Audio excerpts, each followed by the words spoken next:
I'm Ben with the BTC Sessions, and this is your bullish bit brought to you by Coinmiles.io, the best place to earn Bitcoin rewards when you spend your filthy fiat online. If you're not using it, you are leaving sats on the table, shop online, or get gift cards for all your favorite vendors, including retail, travel, apparel, home supplies, groceries, and more. Hit the link below and earn 25,000 sats just for signing up.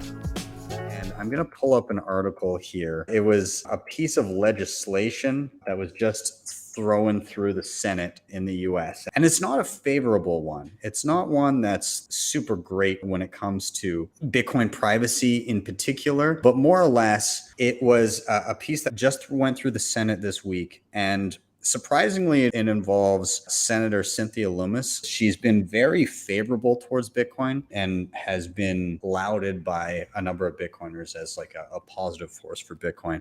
And then another person that was part of this bill was Senator Elizabeth Warren. You've got these two individuals and others as well that basically signed off on this bill. What they're trying to do is effectively they want AML, KYC, all of these like know your customer, take all this information to apply to things like wallet providers, anybody that is running Lightning nodes, regular nodes, miners, all of this stuff. They're basically trying to impose legacy rules upon Bitcoin. Now, why the hell would I be bullish about this? I'm bullish because I think the end game of this ends up being similar to the end game of the China ban on mining. And what I mean is, while some may try to implement it, we're in the midst of the world's kind of figuring out that Bitcoin answers to no one. And I'm not saying that they won't try and make examples of people and try and make it hard.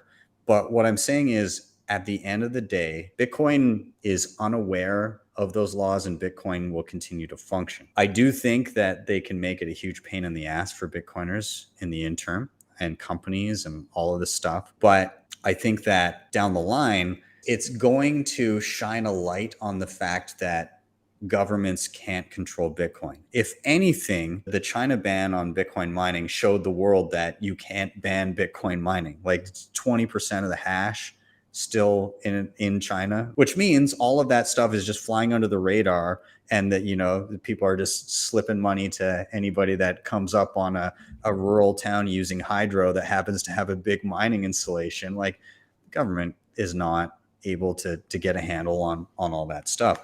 I think we're going to see something similar when it comes to, all right, all you wallet providers better KYC every single person who downloads this thing off the App Store. We're already starting to see people prep for stuff like this. They also honed in a little bit on privacy related software. They were talking about like the whole thing was geared towards evil people money laundering, like all the, you know, the terrorists and everything that are all using Bitcoin because that's the only people that use it.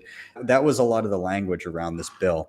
And so I think, again, what we're going to see is point after point of you can't control Bitcoin. When the US tries to go after Bitcoin and it still doesn't work, that's when a lot of eyebrows go, oh, wow, this actually is government resistant.